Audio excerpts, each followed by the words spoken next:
Welcome to my madness, ladies and gentlemen. Today we're going to be taking a look at this Bandai Boba Fett 112 scale model kit. Now I've been wanting to pick one of these up for a while because I kind of wanted to see how it compared to my Star Wars Black Series Boba Fett and kind of get a feel for it. But it was kind of pricey compared to Black Series figures. I believe original retail was about $35 or so. And so I never really got around to picking it up, but recently Amazon actually put it on sale for I believe 22 or 23 bucks. So went ahead and picked it up. Here we have it.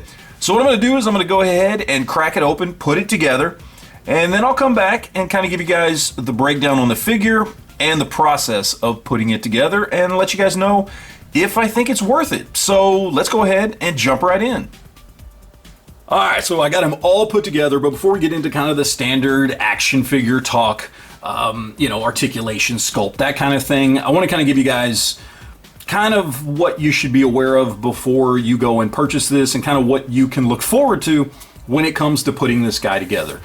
First off, time, okay? I would say the average person, 1 to 2 hours, give or take, from beginning to end. If you just work straight through, an hour or two, you'll be done. I personally loved it. I had fun. Then we get into the instructions themselves, which are very clear and very concise, but pay attention to them, okay? And follow the directions line by line by line. There are a lot of little pieces here, far more than you would think to put together a, 112 scale action figure. Yeah, it's a model kit, but this is an action figure when you're done. So pay attention to the instructions. Then there's tools. The three things you absolutely need are an X-Acto knife, a little bit of model glue, and some tweezers. Now, a snip tool would be nice as well, but you can get by with just the X-Acto knife. That's what I did. Didn't have any problems whatsoever. But, when you're pulling pieces off for your model, these things always leave a little bit of, bits of plastic on the pieces that you're using. You kind of want an X-Acto knife to kind of take that off. Tweezers, something else you need. There are a lot of little parts on this thing that can be kind of hard to get where they need to be with just your hands. So tweezers come in handy. Then of course there's glue. Now you do not have to glue this guy together. Okay, most of this guy, as you see him right here, is not glued together, and it is fine. But there are a couple of little parts here and there, namely the rocket and guns on his gauntlets and the little barrels that are sticking out of his knees. They don't really fit in perfectly, and they're so small, they just kind of fall out. Okay, so a little dot of glue here, a little dot of glue there. Just make sure those parts stay on, doesn't affect articulation or anything else. The other thing was the tip of the rocket on his backpack did not fit in perfectly, so a little dot of glue just to hold it on. So not a lot of glue, but I would definitely say there's some parts that you do want to actually make sure are glued down, just because you don't want to lose those little pieces, right? Then we get to the stickers and decals. Your choice. It comes with a sheet of stickers. It comes with a sheet of decals. Obviously, stickers are easier.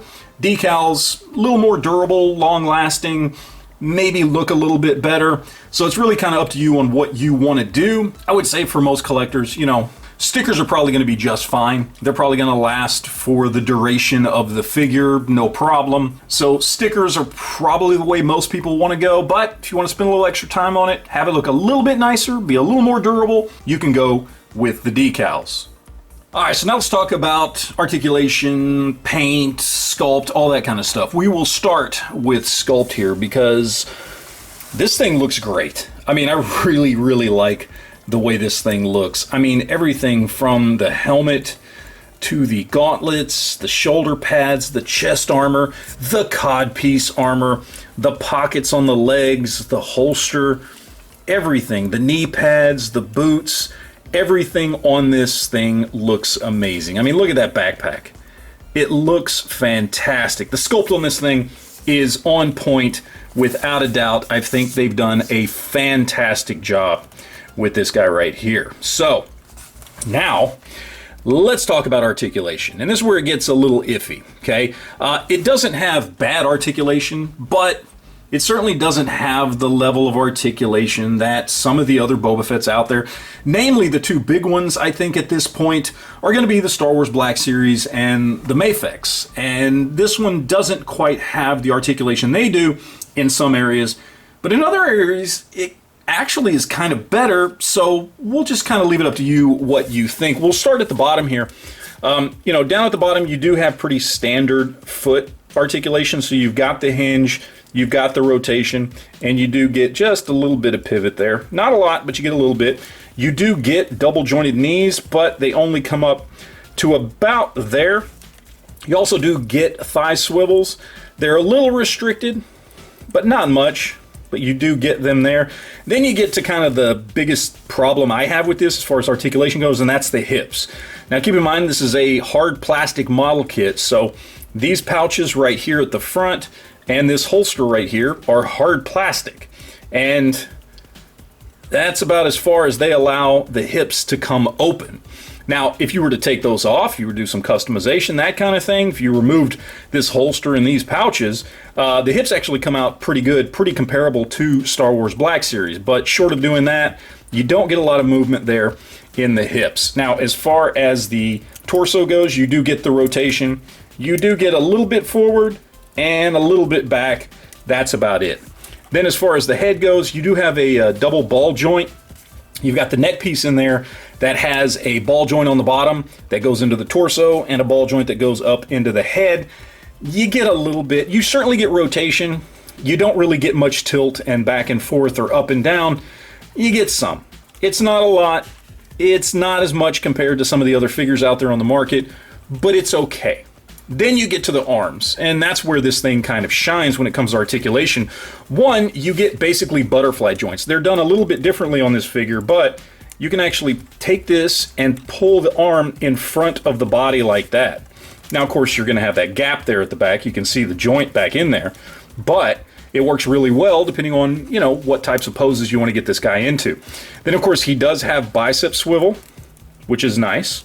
And then, of course, as you can see from this arm over here, he's got double jointed elbows, which work fantastic.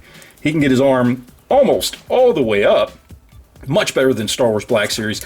And then, of course, at the wrist, he just has rotation, no hinge or anything like that. So, you know, it's not great, but it's not horrible either. It really kind of depends on what you're looking for when it comes to articulation. I think it's pretty solid, especially for what it is, but certainly there may be better options out there depending on what you want to do with this guy. If, like me, you're just going to have him on the shelf basically like this, then it's really not that big of a deal. All right, so now I want to talk a little bit about paint versus stickers on this thing. I talked about stickers versus decals earlier. I chose to go the sticker route, but only with a handful of the stickers that were things I couldn't replicate with paint. So I only used, I think, 4 stickers from the sticker sheet total on this thing. The 2 that are underneath his visor, those darker red patches, are stickers. Then, of course, there's the logo on the chest and the logo on the shoulder. And I believe those are the only stickers that I used on this thing. I didn't use anywhere near all the stickers on that sheet. A lot of the stickers are like wear marks and things like that.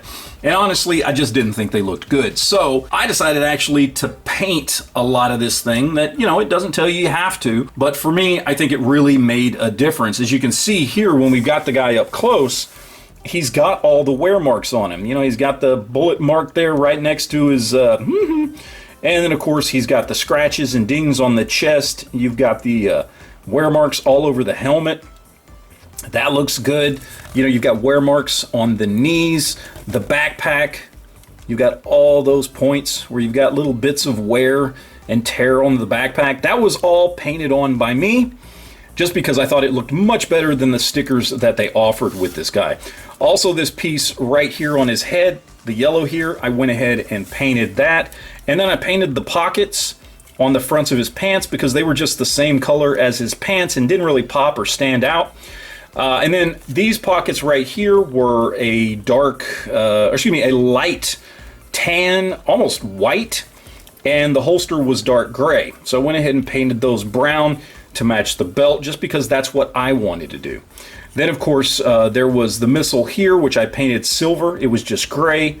and I painted the tip red. And then you've got the gun right there also on that arm that I painted black and silver, which it was just gray. And so I just kind of added some flair to this thing. It didn't take a lot. Very, very basic painting skills. I am not a professional. You know, I'm a kit basher. That's it. So this was not difficult at all. Also did a little paint on the gun itself, which again was just black and gray. I added some silver and stuff like that to it just to kind of set it off just a little bit. Nothing too crazy. You can see we've got wear marks there on the shoulder pads as well that I added again with just a little bit of silver paint. That's definitely something I would recommend if you really want this thing to shine. If not, however, you can just apply the stickers, but I think it's definitely going to look better like this. So I do want to do a little bit of a comparison here just so that you can kind of get a feel of what he looks like compared to what is the going 6-inch scale Star Wars line. Of course, Star Wars Black Series. This kind of gives you an idea of what he's going to look like. So, of course, we got Din Djarin and Darth Vader. And, you know, I think he looks amazing with these two. I think this guy is sculpted perfectly to fit in with your Star Wars Black Series stuff. I think he looks great. And, you know, if you didn't know this was the Bandai model kit, you would just think it was another Star Wars Black Series figure, which I think is perfect. And that's exactly what you want, since chances are, if you collect 6-inch Star Wars stuff, you probably collect Black Series stuff. So I think it works great like that. The other reason why I think this is something that you might want to pick this up for is the custom options on this. To me, the custom options on this are way better than picking up, you know, any other Star Wars Black Series figure and trying to kit bash or customize it yourself. Primarily because this thing comes in parts, and you can paint and tweak all those parts before you even assemble it together. To the point that after putting this guy together, I actually ordered another one on Amazon, which I'm gonna do up somewhat differently. It's certainly not going to be Boba Fett. It's gonna be a different Mandalorian character altogether. And I'm looking forward to having this little model kit to kind of, you know, make a whole new character out of. And I think it's gonna work really, really well. This thing's just made to customize. I mean, honestly, it is, at least as far as I'm concerned. So, you know, I think you've got a lot going on here. You know, you've got something that fits in really, really well with your Black Series stuff. You've got something that's very easily customizable, great sculpt, decent articulation, and all of that at a price of, right now, on Amazon, $19.75. I mean, I don't know how long that price is gonna last, but as of when I'm making this video, as of when I ordered this one last week and just ordered another one to customize today, $19.75. That is a hell of a price for something that offers, in my opinion, a lot of good and very, very little bad. So I'm happy I got it. I think it's definitely something, if you're a Star Wars fan, you should definitely go out and pick up and have some fun. Have a little project you can work on, and when you're all said and done, you got yourself a really cool Boba Fett figure. So I give it 2 thumbs up, but would love to know what you guys have to say in the comment section down below. You look at this figure, what do you think? And does it make you want to go get one? Or do you already have one? And if so, what do you think of it? Please let me know in the comment section down below. So that is it, guys. Thank you for watching. As always, I truly appreciate you guys taking the time to watch what I put out there. And always remember to enjoy your collection.